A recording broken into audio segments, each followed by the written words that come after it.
bien. Bueno, hoy estamos de plácemes. Creo que es el primer exalumno. Sí, no, seguramente sí. Sí, ¿verdad? Es que tenemos tantos que no he editado. Tenemos como unos 5 por ahí, pero sí. Bueno, tenemos el primer exalumno de mecatrónica. ¿Hace como cuánto saliste? Pues salí en 2016, ahí fue donde hice mi estadía y fue en el CERN, en el LHC. Muy bien, Rafael Narcio, muchas gracias. Actualmente estudiante de doctorado en el Tecnológico de México, Campus Culiacán. No sé cómo ahora se manejan los tecnológicos, ¿no? Sí, Instituto Tecnológico Nacional de México, Instituto Tecnológico de Culiacán. Excelente. Sí. Narcio, pues muchas gracias. Ya ves que ya tenemos rato así como comentándote acerca de platicar, porque pues precisamente espero que sea una serie de charlas del CERN. ¿Por qué? Porque, bueno, el contacto que tuviste conmigo para irte a echar la vuelta a Francia, Suiza, pues fue a través de físico-matemático, donde estuve trabajando un ratillo. Y pues hay muchas personas, bueno, una serie de personas que pues estaría padre platicar con ellas, ¿no? Desde Cristian, Ildefonso, Carlos Duarte. Sí. Varios, ¿no? El que se deje, Roger. Sí, Juan Carlos. Y Cabanillas. Sí, sí, así es. Cabanillas. Bueno, él está precisamente en el tecnológico de... Sí, él es mi asesor. Y pues Narcio, espero que sea el primero de varias de esas charlas, porque pues bueno, cada uno hace algunos desarrollos bastante interesantes en el CERN. Que, primero que nada, pues me gustaría dar una pequeña introducción.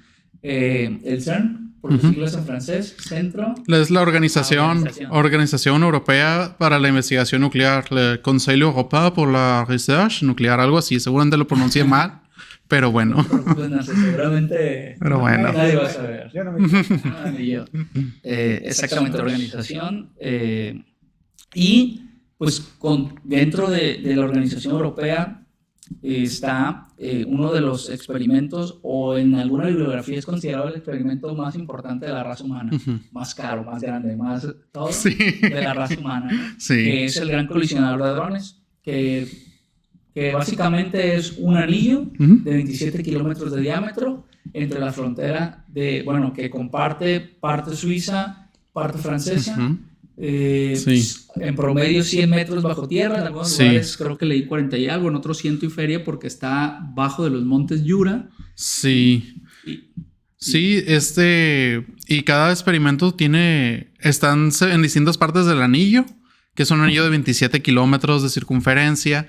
Entonces, por ejemplo, el experimento ALICE, que es en el que estoy, es el que está a nivel más superficial, entre 60 metros y unos 80 metros. Pero otros como CMS, en CMS inclusive la sala de control está bajo tierra. Entonces, es cierto, porque en ALICE está arriba, ¿no? No sabía que en CMS la sala de control está bajo tierra. Sí, de hecho, y hacen tours cada fin de semana y dicen, no, pues vamos a ir bajo tierra, pero se refieren a ir a la sala de control, porque aún cuando el LHC está encendido, porque esa es otra. Cuando el LHC está encendido, nadie puede bajar por la radiación. Porque la radiación ya es tal que, pues, a final de cuentas, los aceleradores, ¿qué estás haciendo? Acelerar partículas que están cargadas. Al acelerar una partícula cargada, generas radiación de Bremsstrahlung o radiación de frenado. Entonces, ese tipo de radiación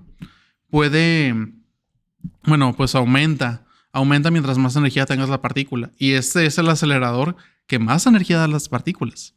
Entonces, es letal para una persona, sería letal para una persona estar en contacto con esos niveles de radiación. Por eso se toman medidas de seguridad extremas para que no haya nadie mientras esté encendido el acelerador. Sí, claro. De hecho, el protocolo porque tuvimos la fortuna para nosotros, desfortunio para, no recuerdo si fue Atlas o CMS, porque sí recuerdas por qué bajamos. Para hacer uno. ¿Por qué bajamos? Porque acuérdate que cuando fuimos estaba prendido. Estaba encendido. No recuerdo qué fue lo que ocurrió. Creo que un transformador tiró aceite. Como que el dieléctrico se vació y entonces tuvieron que parar. Siempre ocurre algo de eso. Los protocolos de seguridad para bajar. Bueno, para empezar tienes que tener los cursos de radiación y de todo eso. Sí. Y luego posteriormente, como película de James Bond. Desde que te leen el iris, que agarras una llave, la metes, la giras y luego se abre otra compuerta y luego ya se abre así como una especie de puerta, te metes, se cierra y no puedes pasar hasta que se abra la otra. Que de hecho ahí es donde te leen el iris, ¿no? Sí. Entonces, y la otra es que mucha gente que trabaja en CERN, pues si eres teórico y cosas así, pues nunca bajas porque va la gente... Bueno, hay días, ¿no? Como el Open Days, sí. Y cosas así, pero es muy poco común. Sí. Entonces se les descompone bueno, más bien ocurre un desperfecto, lo tienen que parar y pues órale, bajen porque tenía un problema, un conector de un fotodetector, ¿no? Sí, exactamente. Y entonces bajamos, hicimos el arreglo y aprovechamos para pues turistear en el experimento Alice. Y la verdad, yo lo que les digo es algo bien chistoso, pero yo eso me parece que posiblemente ya no voy a ver nada más impresionante en mi vida. O sea, se me hace curioso porque digo, ¿qué podría ser más impresionante que bajar al gran colisionador de hadrones? Y veo pocas cosas, ¿no? O sea, quizá ver el espacio exterior, o sea, a ese nivel yo lo considero. Sí. Porque la verdad, o sea, es impresionante. De hecho, es gracioso porque tú vas al CERN y en realidad tú no ves nada futurista. O sea, tú ves y es un edificio que... La Guerra Fría, prácticamente. Un edificio así, viejo, bien cuidado. Obviamente una serie de edificios, porque está en la pura frontera franco-suiza. Es decir, tú puedes ir a la cafetería de un lado suizo y luego a tu cubículo de un lado... del lado francés, sí. O los restaurantes, ya ves que creo que hay uno en un lado. Mediodía, sí. ¿no? Pero nada extraordinario. De hecho, edificios, pues realmente mobiliario, muy funcional, muy bien cuidado, pero viejo. Entonces, cuando ya vas a la sala de control, dices, a ver, aquí ya huele diferente. Pero cuando vas a bajar, dices, ya entendí a dónde se fueron los casi 100,000 millones de dólares, ¿no? Al dices, año. Ok. Aquí está el dinero, porque es algo impresionante. Sí. O sea, es algo impresionante ver el beam pipe, ver... pues las puertas de Alice rojas, sí, con bloques de concreto. O sea, voltear por arriba y ver las grúas. Es una proeza de ingeniería bastante increíble, ¿no? Y de hecho, a lo que mencionabas, no solamente en los Open Days, sino que al principio, antes de que estén encendiendo el acelerador, al inicio de cada año, se puede bajar. Y hay tours guiados a las cavernas experimentales de todos los experimentos. ¿Pero para gente externa o para gente interna? También para gente externa. ¿Aparte de los Open Days? Sí, aparte de los Open Days. Estaba en la sala de control y cada rato, pasa un grupo de una escuela y van y bajan a la caverna. Pero para eso tienen que conseguir un guía certificado del experimento. En particular, y es un show, ese curso de guía solamente lo dan una vez cada 3-4 meses. Y pues tienes que hacer todos los cursos de seguridad, tienes que hacer el curso de guía a nivel superficie, tienes que hacer el curso de guía a nivel caverna. Tienes que pasar por muchas capacitaciones para hacer eso. Y además, ahorita en estas fechas, las prioridades eran es tener guías para una nueva atracción que ellos inauguraron en noviembre, que se llama el Science Gateway. No sé si recuerdas cuando fuimos al museo de CERN. Sí. Y al globo. El de Rolex. Las dos los combinaron en una sola exhibición que se llama Science Gateway, que está como un puente que conecta la parte donde está el globo con la entrada donde uno llegaba con su registro. Llegas por primera vez por edificio 55. ¿Dónde están las banderas? Sí, a las que conecta el globo con las banderas. Hay un puente ahí arriba y ahí están todo lo que había tanto en el globo como en el museo. Lo pusieron ahí arriba. Además de muchos experimentos interactivos. Por ejemplo, uno que recuerdo mucho es un tubo que tiene adentro una pluma y una canica de metal. Lo puedes voltear. Ves que cae primero. Cuando no está en vacío, cae primero la canica y luego la pluma. Pero luego presionas el botón para vaciar todo el aire del tubo y ves que caen al mismo tiempo. Claro. Los dos. Luego tienes otro que es tal cual que te muestra los campos magnéticos. Tienes otro que es... pues vaya, es una circunferencia que representa el acelerador porque tiene la misma forma, la misma inclinación que el LHC.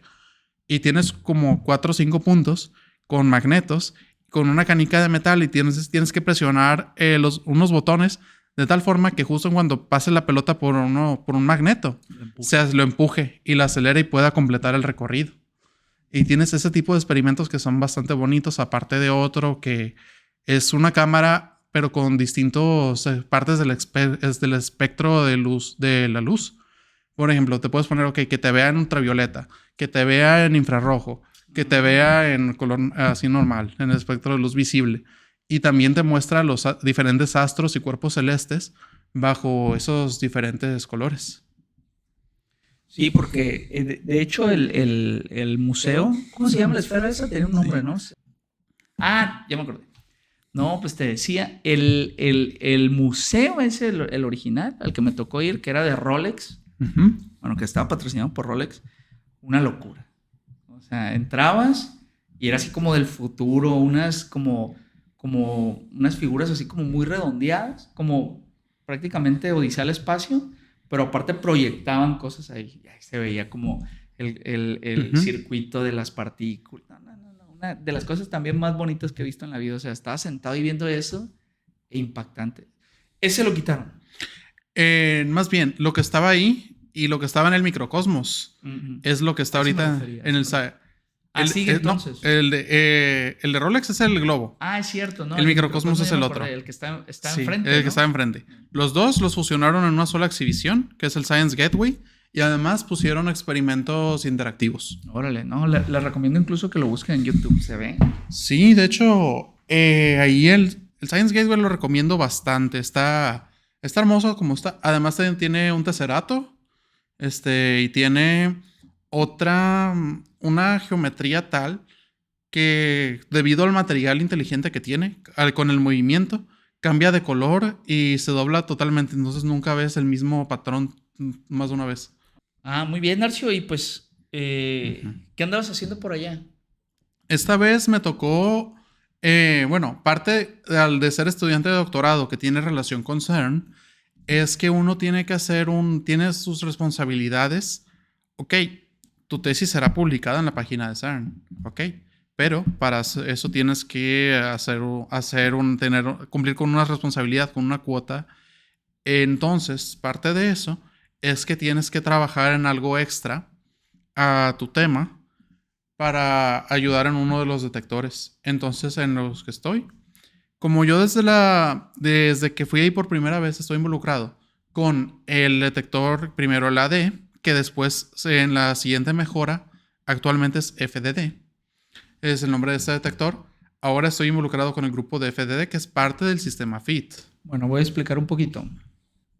El colisionador tiene una circunferencia de 27 kilómetros y tiene 4 experimentos. Cada experimento, Atlas y CMS básicamente son detectores generales que le llaman de uso general, búsqueda del Higgs. Son muy similares. LHB. Sí, el LHCb, el Quark Beauty, y también busca cosas de simetría de otros universos y energía oscura. Y Narcio y los compañeros de Culiacán en su mayoría están en ALICE, ¿no? Que es el que se encarga de recrear los primeros instantes del universo entre varias cosas, ¿no? Entonces, esos son los experimentos. Cada experimento tiene un montón de detectores. Sí. En el caso de AD, que se menciona Narcio, era ALICE Diffractive, sí, ¿no? Que se dedicaba básicamente, grosso modo, porque no soy físico, se dedica a detectar fenómenos, es decir, cuando dos partículas no colisionan, sino que simplemente pasan, existe como un cambio de trayectoria, sí, ¿no? Y ALICE Diffractive estaba 14 metros. Estaba así como 19 metros de un sector y 17 metros del otro sector del punto de interacción. Entonces lo que hacen es que en los experimentos tienen muchos detectores para ver si pegan las partículas, hacia dónde pegan. Hay diferentes campos magnéticos, unas partículas interactúan con unos detectores, otras partículas no. ¿Sí me explico? Es un poquito como... y algunas, por ejemplo, dependiendo la masa, pues llegan más lejos, menos lejos, se curvan por los campos magnéticos. Sí, es todo un proceso, muchísimos detectores que en su combinación, pues nos dan la energía de las partículas, nos dan la trayectoria de las partículas y ayuda a identificar qué partículas cada una. Porque al final de cuentas, ¿qué es lo que sucede? Tienes una colisión, un proceso de interacción y vas a tener como resultado otras partículas. Sí, puede que hayas destruido las partículas iniciales, pero por el principio de conservación, la energía y la masa no se crean ni se destruye, solo se transforma. Ok, entonces tienes otras partículas y la suma de los resultados, de la energía y masa de los resultados, debe ser la misma que la que tenías inicialmente. Entonces, esos datos, toda esa información se toma y nos sirve para estudiar, pues vaya, lo que ocurrió en la colisión y así de manera directa o indirecta, estudiar cosas como el estudio del universo temprano, que es lo que hace Alice, mediante la generación del plasma de quarks y de gluones, que es el estado de la materia de unos microsegundos después del Big Bang, o que es lo que se denomina como un líquido perfecto. Por así decirlo. El universo líquido llamado por el doctor Gerardo Herrera. Gerardo Herrera, ¿no? Sí. De su libro de divulgación.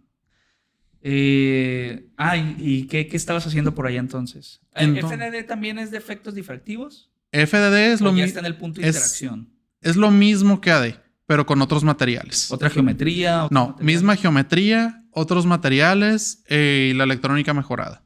Ok. Entonces, con FDD es parte del sistema FIT.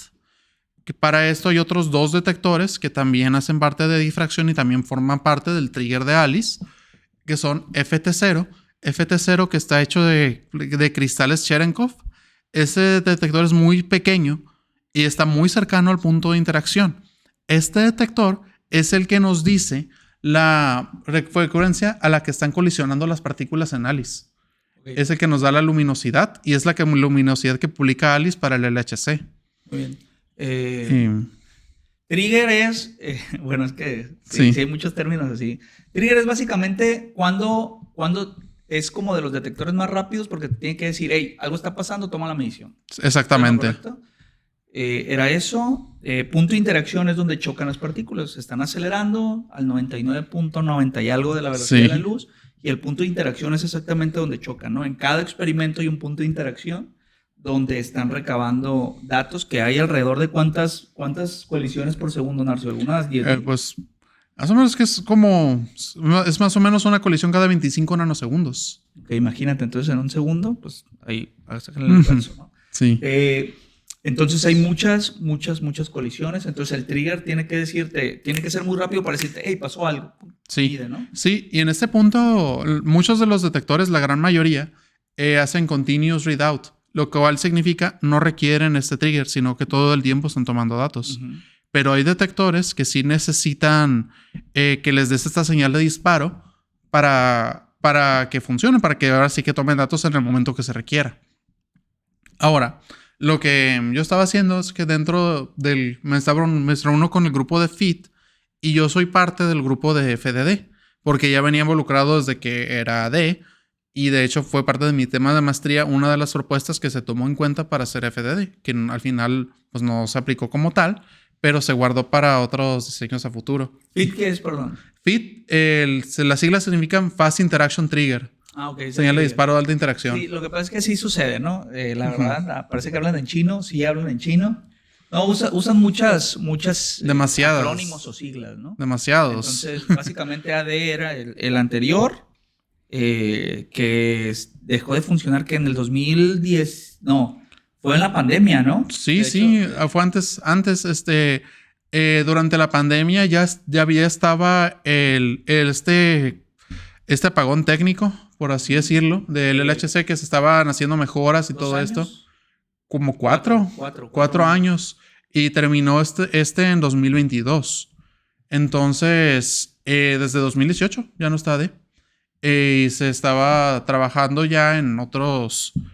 ya son otros sistemas los que se tienen. Que tu tesis de maestría era una propuesta de captación de luz para FDD. Para FDD, ¿no? Fue el FDD primitivo. ¿De cuántas? Lo que pasa es que, por ejemplo, choca la partícula y es un plástico centellador que saca fotones. Entonces, si mal no recuerdo, Narcio lo que hacía es, ¿cuántas fibras le tengo que poner para captar, para hacerlo más eficiente?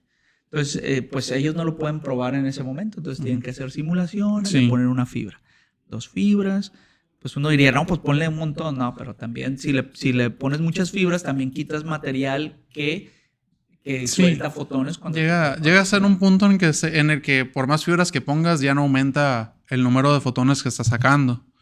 Entonces hice esos estudios tanto en simulación como ahora sí de manera experimental, pero no solamente lo hice ahora sí que poniendo las fibras arriba, sino que en mi caso de mi tesis fue utilizar, no en bebidas, con concentradores de luz. Okay. Hice unos concentradores de luz, hicimos estas pruebas. El de fibras embebidas se hizo otro alumno, eso fue el trabajo de Solángel y de Saúl Cuen. Que lo hacían con cuerdas de guitarra, ¿no? Sí. Okay. Ahora, de hecho, se está trabajando en un paper sobre eso, para ahora sí tener el porcentaje de eficiencia de qué tanto más eficientes son las fibras embebidas contra ranurar arriba unas ranuras. Hacer unas ranuras para las fibras, que es más eficiente. Y hasta ahorita pues indica que es más eficiente las fibras embebidas, como un 15-20%. En eso estábamos trabajando. Sí, porque la ranura aparte, pues tú ranuras y quitas material y luego aparte pues lo haces como pues más rugoso, ¿no? Sí. Además de que es más caro porque requieres un manufacturado en una CNC. Oye, Narcio, y por ejemplo, ¿cuáles son los retos de trabajar en un lugar básicamente top mundial, ¿no? Con tanta gente. Pues es que estando ahí, cada uno se especializa en una parte específica. O sea, tienes gente que son muy de electrónicos, tienes gente que son muy de software, tienes gente que es de física. Es imposible saber todo lo que está ahí.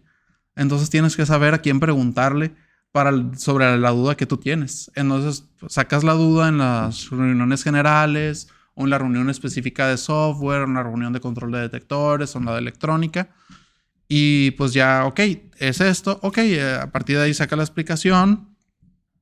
Puedo seguir trabajando.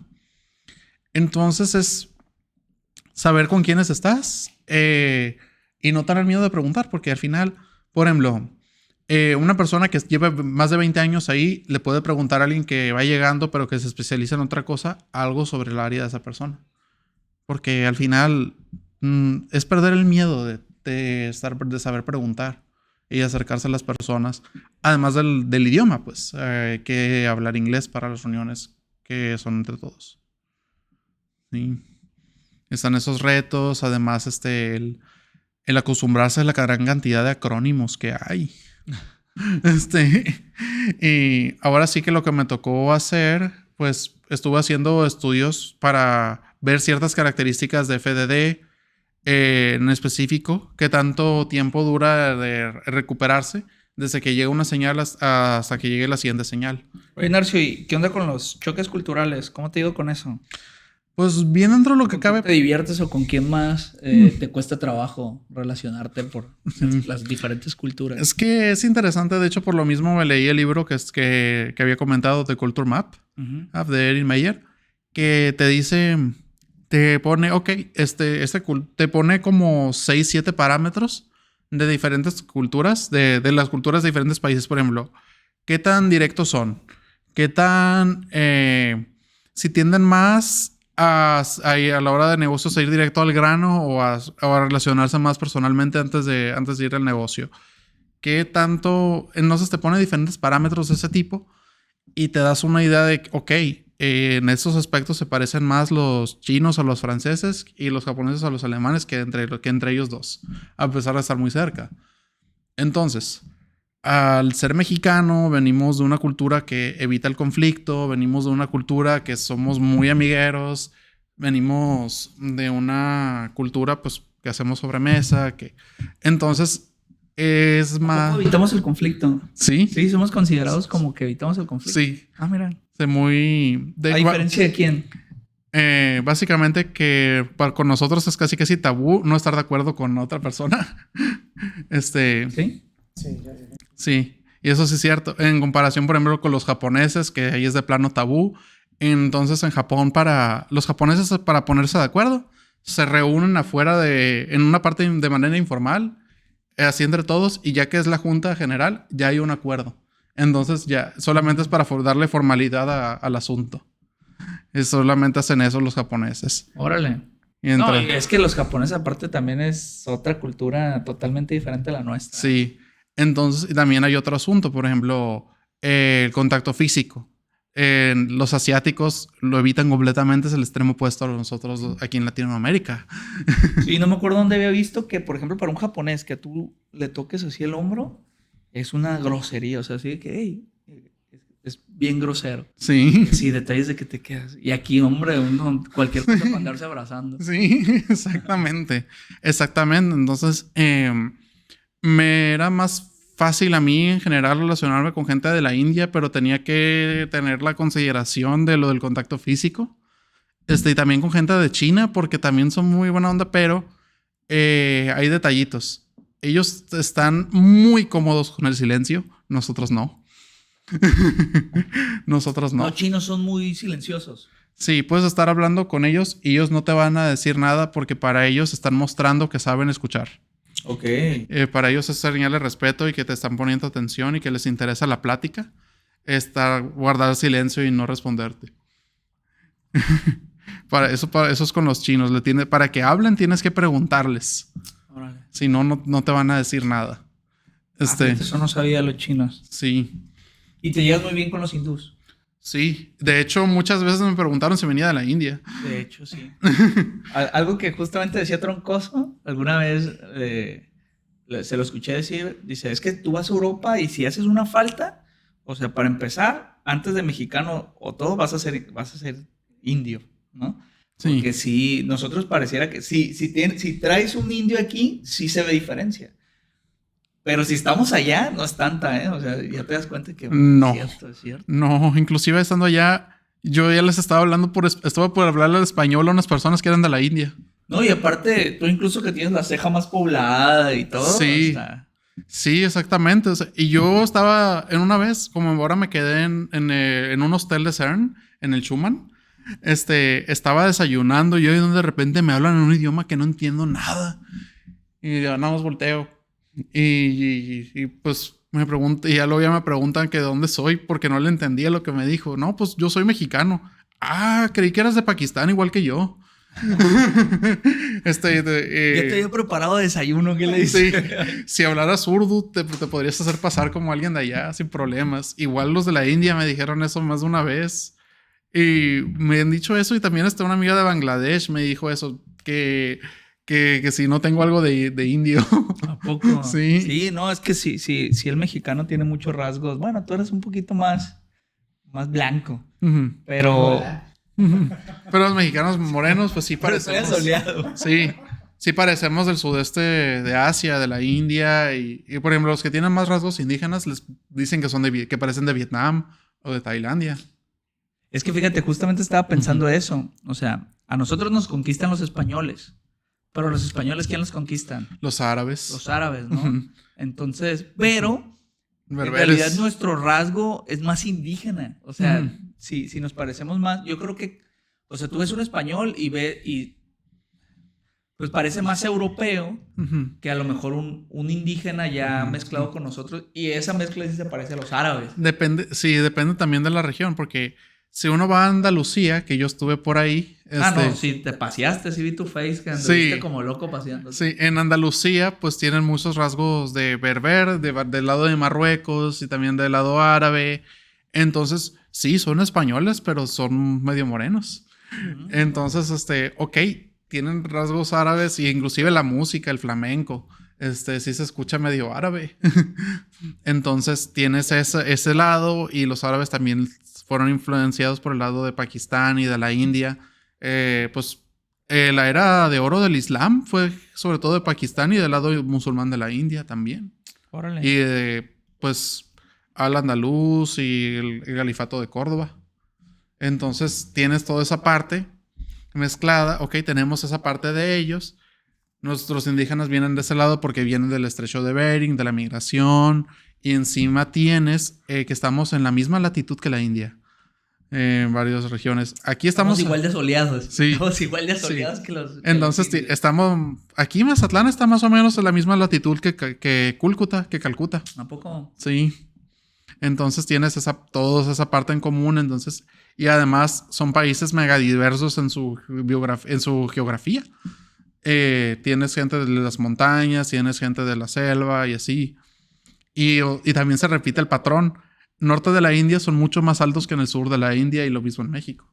Norte de México es mucho más alto que el sur de México.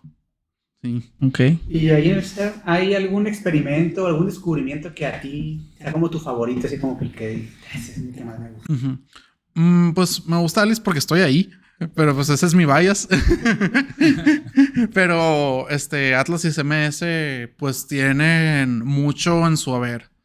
Pues porque ellos dos fueron los descubridores, fueron los del Higgs, ellos dos pues siguen sacando más. El Pentaquark también fue con ellos de uno de esos dos experimentos. Y generalmente cuando uno de ellos tiene algo, el otro lo corrobora. Entonces, eso. Sí, tienen hasta un pacto de caballeros ahí, ¿no? Sí. Que andan buscando, ahí más o menos se dan pistas. Sí. ¿Has entrado a Atlas? No. Porque Atlas se ve impresionante. Sí, o sea, lo he visto desde fuera. Porque el edificio de Atlas está atrás del globo. Entonces... Pero nunca has entrado, o sea, en entrado. esos días que te dejan entrar y todo, ¿no? Sí, no he entrado, pero sí, ya estoy en un grupo y ya estaban anunciando, ok, todos los sábados a las 12 hay para entrar a CMS. El detalle es que casi todos los sábados estaba bien ocupado. Porque Atlas es como el más famoso, o sea, sí es como el de la postal, el que se ve, tú pones CERN y prácticamente te sale Atlas ahí. Sí.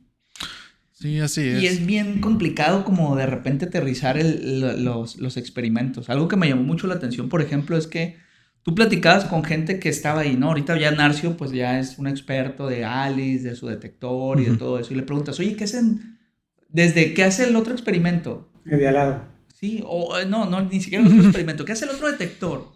¿Quién sabe? O sea, son tan específicos, o sea, están buscando algo tan específico y luego de repente el Pentaquark, o sea, ¿en qué lo aterrizas? O sea, te dice, no, me encanta el Pentaquark. Y tú así como que, o sea, ¿sí me explico? Y bien chistoso porque Abraham, ¿sí te acuerdas de Abraham? Sí, ¿no? sí. Le decía, oye, Abraham, ¿y qué hacen aquí? Y yo así me quedaba como que no vas a hacer. Sí. O sea, si tienes al güey que está al lado de ti en el control...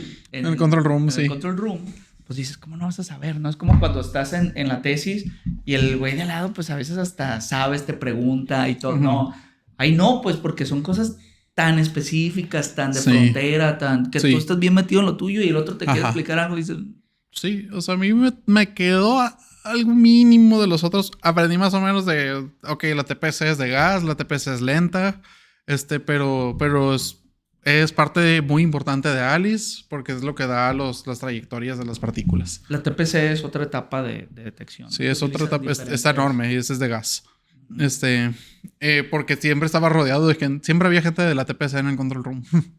Uno de los... Es de los detectores más grandes, ¿no? Sí. Sí.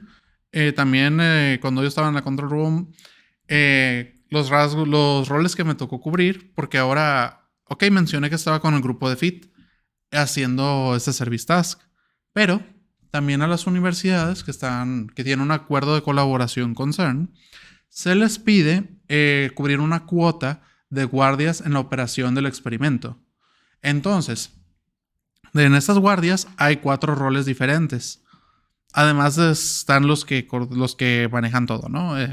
Pero en sí los roles de los que hacen guardias es Shift Leader, el líder de la guardia es el que organiza a sus compañeros, el que los coordina para las tomas de datos y todo, y hace operaciones finas. DCS, que es Detector Control System, el que opera los detectores, el que se encarga de que los detectores estén en un estado seguro cuando va a haber transiciones en el LHC. El que se encarga de que los detectores estén listos para tomar datos. Está ECS, que es el que se encarga de verificar la transferencia de datos, de que se estén guardando los datos, que se esté almacenando todo. Y es el que inicia las tomas de datos, el que inicia las corridas, es la parte de software. Y QC, que es el control de calidad. Monitorea las gráficas de todos los detectores en tiempo real. Entonces... a mí me tocó ser Chief Leader, QC y DCS. Sí, porque es una dinámica, pues básicamente tienes que tener a alguien ahí encargado de tu detector como esclavo. De que si a las 3 de la mañana suena la alarma. Sí, ese es el otro rol, on-call, que es el experto detector. También fui on-call de FIT. Entonces tienes que tener a alguien ahí para Ese que es cuando otro. sea necesario, pues tengas que responder a cualquier, pues a cualquier anomalía, ¿no? Sí, exactamente. ¿Qué tipo de anomalías puede haber? Por ejemplo, puede ser, hubo un cortocircuito. Hubo un problema con la energía de este detector, un problema eléctrico. La TPC tiene fuga de gas. Ahora con este detector dejó de funcionar este canal. Los datos no se están mostrando las gráficas del detector en calidad de datos. Y tienes que llamarlo luego. O además también puede suceder que hay operaciones que tienes que llamar al experto para que las haga porque uno desde la sala de control no las puedes hacer. Por ejemplo, para mandar a los detectores tienen esos estados definidos que son safe, que significa que no lo vas a dañar en una transición leve, por así decirlo. Super safe, que es tienes ya no lo van a dañar con los chorros de partículas que pueda haber en las transiciones. O more than super safe, más que super safe, que ese es ya de plano, ya no le va a pasar nada. Está apagado. Pero para eso de more than super safe, en algunos detectores le tienes que llamar a sus expertos para que hagan algo para llevarlo a eso, por ejemplo. Y están definidos de diferente manera para cada detector. Por ejemplo, ITS, tienes que llamarle a alguien para que apague el bajo voltaje del detector. Y así en algunos detectores. Y hay detectores que siempre están safe o que siempre están en super safe, aunque estén listos para tomar datos. Que son los detectores que ya están en la periferia de Alice. Narcio, bueno, una cosa de las que también quería pues tocar es que tú eres mecatrónico. Sí. ¿Cómo fue que un mecatrónico cayó en una maestría en física? ¿Cuáles fueron los retos? ¿Qué le recomendarías a alguien de biomédica, a alguien de mecatrónica, a alguien de nanotecnología, de informática? Por ejemplo, Cabanillas, pues era más como de, bueno, él es electrónico, ¿no? Es electrónico, sí, pero es más pues, de software. Él estaba más encargado de la parte de software. Sí. Ya es que los electrónicos le pegamos a todos. Sí. ¿Cuáles fueron los retos y recomendaciones? Bueno, de entrada, pues al estar en colaboración con CERN y estar en un grupo de física experimental, se necesitan ingenieros. Vas a desarrollar detectores, necesitas ingenieros. Necesitas alguien que sepa de electrónica, necesitas alguien que te ayude con la parte mecánica, necesitas a alguien que entienda el montaje experimental. Entonces, un mecatrónico te ayuda para hacer esa parte. Y también los electrónicos. Entonces, necesitas ingenieros que estén metidos para hacer posible esos grandes experimentos. De hecho, la gente que contrata a CERN, la mayoría de los contratados son ingenieros, no son físicos. ¿Poco? Sí. Entonces... sí, porque vas y CERN te hace firmar una carta de que, amigo, yo no le debo nada. Usted viene aquí a pasarla bien, a chambear como loco, pero los contratados son pocos, ¿no? Sí, son muy pocos. Son pocos. Y Digo, no es queja con CERN, ¿no? Sí. Pero es chistoso cómo te dice, fírmame aquí que yo no te debo nada, ¿no? Sí. Sí, en efecto, son ingenieros la mayoría. Hay gente que hace pues análisis de datos que igual, pero son más los ingenieros los que están ahí en CERN. ¿Los que hacen análisis de datos son físicos? Sí, muchos de ellos son físicos, sí. Teóricos, otros, pues como Roger, también. Él es más teórico, ¿no? Él es más teórico, Roger. Invitadísimo, por sí. cierto. Gran tipo, Roger. Sí. Y el de retos, pues, es un cambio de área tremendo. Sí, hay matemáticas en ingeniería y vemos física en ingeniería, no al nivel de un físico, menos al nivel de un matemático. ¿Cómo te fue en la clase de Roger, por cierto? Saqué 10, saqué 10, fue el promedio más alto. ¿A poco? No, sí, supe algo, pero ¿cómo te fue? ¿Te costó? Me costó muchísimo. Me acuerdo que estábamos comiendo en Culiacán, ¿no? Estábamos comiendo y estaba Roger. ¿Qué materia te dio? Mecánica clásica. Mecánica clásica, fíjate. Y estábamos comiendo y le dice, no, si yo le dije a Narcio que debería hacer la tesis conmigo. No, nomás le decía el Narcio. Y dije, ay, le costó trabajito. ¿Pero fuiste el más alto? Sí, porque se promedió de forma que se promedia en Europa. Lo hacen como una gaussiana. Entonces, es casi como sobre el más alto. Entonces, inclusive yo le gané al legendario Aguilera. Le gané. Supe Sí, de eso. porque pues Aguilera, a pesar de que tener todo el background en física y eso, él no hacía las tareas. Y yo sí hacía las tareas y por lo mismo, porque necesitaba hacerlo. No tenía nada de conocimiento previo, tenía que aprender, hacer la tarea era la manera de aprenderlo y se mostraba en los exámenes. Y en general, en los exámenes le iba mejor a Aguilera, pero yo tenía las tareas que me respaldaban y alguna vez en los exámenes me fue mejor a mí en unos exámenes. Sí, es que Aguilera es físico, pues. Entonces era como el que había tenido beca, que ahí bien poca Sí. gente tiene la beca, ¿no? Y cosas así. Sí. No, pues el Narcio llegó y sacó la casta y obsinia. Sí, y ahora hay otro de mecatrónico de Upsin ahí. ¿A poco? Es Sí. el que salió en la nota que fue para... Sí. Ah, es cierto, sí la vi, ¿no? Sí, pues es regalado. Porque perdón, pero ya es que de repente hay una corriente de repente en la docencia que dicen, la investigación no sirve aquí en la universidad y no sé qué. Pero cuando publican a mi te pagan más amigo... por tener investigadores. No te dan más dinero a la universidad por tener investigadores. Exactamente, ¿no? No te dan más dinero a la universidad por tener investigadores, no sirve. Pero mira, el más claro ejemplo es Narcio, porque cuando publica la CEPIC aquí a mi amigo Narcio, la SEP A nivel nacional, sí. donde sale Narcio ahí en la foto haciendo su doctorado, pues todo el mundo la publica, pero perdón, pero si no hubiera habido investigación, pues Narcio seguramente estuviera triunfando. De eso no me cabe duda, porque Narcio es excepcional. Pero, pues a lo mejor no estuviera en esa foto, estuviera en la iniciativa privada, en Tesla, en SpaceX, en donde sea. Pero mira, definitivamente Narcio es uno de los ejemplos en el que la docencia y la investigación pues le da la oportunidad a los alumnos de tener pues un mayor alcance, por lo menos en la academia, ¿no? Porque ya en la industria pues también hay profesores que están fuertemente ligados en la industria.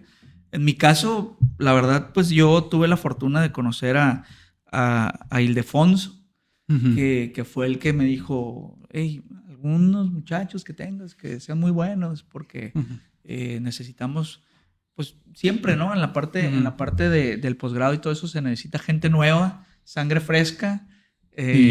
¿Cómo se llaman los que se quedan haciendo vela en CERN? Bueno, los que están de... Los shifters. Los que están para... Que a las 3 de la mañana le llaman. Oncal. Ah, pues se necesitan oncoles. Sí, yo ya pasé por ahí. Y le dije, no, pues sí hay varios, ¿no? En esa ocasión fuiste tú solo, ¿verdad? Ajá, en esa ocasión fui yo solo los 3 meses. Y luego, sí, de esa ocasión yo fui solo del Upsin. Después el año que entra fue otro chico, José Luis. Sí. Luego fueron otros dos. Biomédico, bueno, José Luis. Perdón, tú, mecatrónico, y con ellos fueron 2 biomédicos. Y sí, primero fui yo, luego fue solamente José Luis, biomédico. Ah, es cierto, José Luis fue solo, es cierto. Sí, y después fui yo junto con... Alejandro Castro y Adrián Constante. Adrián Constante, que fueron 2 biomédicos también. Y ellos fueron fueron los últimos, me parece, creo yo. Creo que sí. No recuerdo si fue alguien más, ¿no? Pero es el claro ejemplo ahí donde, pues aquí mi amigo Narcio... poniendo el nombre del Upsin en alto, ¿no? Y ahora, pues, César, que es egresado del Upsin, fue también. Yo estuve desde el 8 de febrero, llegó el 2 de abril, y nos regresamos al mismo tiempo, el 30 de abril. Excelente. Y pues César está involucrado ahora en el firmware de FIT. Ah, ¿Con VHDL o qué? Sí, con VHDL, está trabajando con el doctor Carlos, estaban haciendo una ADC, y ahora pues ya tiene tema para hacer la tesis del doctorado. Porque... ¿Va a ser doctorado directo? Está terminando la maestría. Ah, ok. Pero creo que el tema que está ya de FIT le da para hacer el doctorado. Porque, ahí entra algo. Debido a la guerra de Ucrania, no le renovaron el contrato a los rusos. Entonces los rusos se van en noviembre. Uno de los detectores, el que ya lo mencioné, FT0, es el que le da la luminosidad a Alice. Es de los más importantes, es indispensable para Alice. Es totalmente ruso. Entonces se hizo con dinero del Ministerio de Ciencias de Rusia y por lo tanto legalmente se lo tienen que llevar. Entonces se necesita que copien o repliquen toda la electrónica y de todo el firmware de FT0. De eso se están encargando grupos de Polonia, pero ya nos estamos pegando los de Sinaloa para eso. Y César, aprovechando que él adquirió muchos conocimientos de VHDL durante la maestría en física, se está pegando con ese grupo también. Y ese tema de replicar FT0, pues da para mucho, tiene mucho potencial. Órale. De hecho, ya para cerrar, me acuerdo que hubo justamente en el firmware, había una tarjeta que cuando yo fui, no sé si recuerdas. Exactamente, sí. ¿Es esa? La de Socarato. No, es bueno, pero hace lo mismo. Agarra los datos. Más o menos, pero es más complicada todavía. Fíjate, esa es... La de Socarato. Está ¿cómo se dice? La leyenda urbana. Franceses lo hicieron, ¿no? Eran sí, de Lyon. Sí, Socarato. Ok, voy por un café y nunca volvió. Sí, estaba bueno el café. Hicieron la tarjeta. Pues él seguramente, no sé, por decir algo, hizo su doctorado. La diseñó, hizo el firmware, se quedó ahí, estaba tomando datos y un día tuvo problemas. De hecho, la PCB tenía unas pistas muy delgadas y se quemaba. Entonces, con el tiempo de vida era muy corto. Entonces le hablan, oye, lo mandan a traer de León, ¿no? Y va y lo ve y pues VHDL de repente es una locura. Cualquier programa, ¿no? Si dura rato sin verlo, pues lo ves y dices, madre, es que hice ahí, o sea, sí. Y a veces... Y no lo documentó. Y a veces le mueves y ya funcionó bien él, nadie le mueve nada. Pues fue, lo vio, le empezó a hacer preguntas y, ahorita voy por un café. Pues fue a León por el café y ya nunca regresó. Digo, no, ya háganse bola ustedes. Sí. Háganse bola ustedes. Entonces es un trabajo muy arduo, es un trabajo aparte muy, pues, lo que decíamos, muy multicultural. O sea, a final de cuentas... Incluso para ese tipo de cosas ellos dicen, oye, hice mi chamba, ¿no? Sí. A lo mejor aquí estamos muy mal acostumbrados de que no, ven a ver, ¿y qué hiciste aquí? Ay? Pero aquí mi amigo de León se fue por el café y nunca regresó. Sí. Y ahora lo que sucede es que, ok, no se van a ir por el café los rusos, pero ya no pueden estar. Entonces, ahora César es el que le está tocando hacer toda la documentación de eso, del firmware, analizarlo y ya lo presentó, ya presentó un análisis inicial y una documentación y le gustaron los resultados al grupo de Polonia. Ah, qué bien. No, pues excelente. A ver si luego lo invitamos también o hacemos uno doble porque pues para ese tipo de trabajos hay mucho que platicar, ¿no? Y obviamente de repente sí hay cositas ahí que es complicado incluso para ellos mismos, o sea, decir, ay, ¿para qué te sirve esto? ¿Para qué? A mí me encanta, hay 2 documentales que voy a recomendar. No, es cierto, es uno, Particle Fever, que es donde básicamente te explican un poquito el desarrollo del CERN, del LHC, y hay varias personas, desde físicos teóricos, una ingeniera, se ve la parte donde Fabiola Ionati sigue siendo la sí, es la directora todavía. Tiene un montón, ¿verdad? Sí. Sí, no tardan en que cambie de director CERN. Ella era la encargada de Atlas cuando anunciaron la spokesperson era quien hablaba por Atlas. Ah, ok. Yo pensaba que era la encargada. Okay. No sé si era encargada como tal, pero sí. Ella es la que anuncia que encontraron una partícula que tiene las características del Higgs. Pues ya, el señor... Es un momento bien emotivo porque el señor... Ahora es por cierto, una nota ahí entre medio. La encargada ahora de la búsqueda del Higgs de Atlas es mexicana. ¿A poco? Areli, que ella es originaria de Hidalgo, hizo... Y ahorita está de parte de una universidad alemana, y es la encargada de los grupos de búsqueda del Higgs de Atlas. No, ¿en serio? No sabía. Sí. Oh, mira, qué interesante. Pues diario comía con ella, con Luis Pérez, que es... Me quito el sombrero, es mexicano electrónico que trabaja para Princeton, en el departamento donde estaba Albert Einstein. Ay, no, pues sí conocía a Luis. Sí. Luis, una máquina. O sea, sí. Luis es una persona que yo pocas personas he visto trabajar tanto. O sea, sí. Qué bárbaro, o sea, era una locura. Y lo digo con mucha admiración, o sea. Él prácticamente, de repente nosotros decíamos, hey, vamos a echar unas cervezas. Vamos, Luis. mejor cuando terminen pasen por mí para irme y ya me recogen y nos vamos a la casa. Porque él llegaba ahí a las 9 y se iba a la 1, 2, 3 de la mañana y trabajando, o sea, y pues al grado que ahorita está en la cima del mundo, ¿no? Sí, él está estacionado en CERN, pero está contratado por Princeton. Wow, ¿no? Sí. Entonces, era una de las personas, estaba junto con ese tipo. Con Abraham, sí, que... Villatoro Telo, que ahorita está trabajando para una empresa en el norte de Finlandia. Sí recuerdo que estaba en un país nórdico. Uh-huh. Y bueno, les digo, ese documental está muy padre, habla de esa parte de cuando se descubre, pero me gusta mucho una vez que están entrevistando ahí un físico teórico y le dicen, ¿y para qué sirve? ¿Para qué sirve el gran colisionador de hadrones? ¿Para qué sirve meterle 9,000 millones para desarrollar ese aparato? La respuesta es muy simple. No tengo idea. No sé. O sea, no sé. Cuando se descubrieron las ondas electromagnéticas, pues no nos íbamos a imaginar que iban a servir para los celulares. Es ciencia de frontera y ya empieza a permear todo. Exacto, todo sale desde ahí, salen aplicaciones que al principio uno no ve, pero después bajan a la parte de la empresa. Y además son los desarrollos tecnológicos que uno necesita para hacer estas mediciones súper precisas.